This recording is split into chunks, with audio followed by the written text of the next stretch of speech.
Hi there. In the last video I used the clean topology tool on these lines. In fact, what I want to do now is break them into individual links. So there's all these twists and turns turn into single lines rather than this long polyline. When I select them, you'll see this long polyline. I want them all broken down into small links.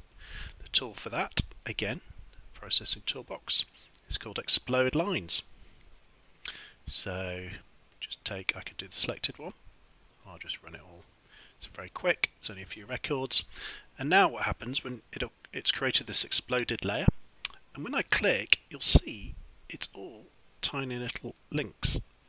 If I zoom in a bit, you see all the individual links here, and that's what it's done. It's exploded all the lines.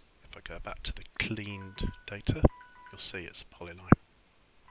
And that's what it does. And you can hear the timer going. Thank you.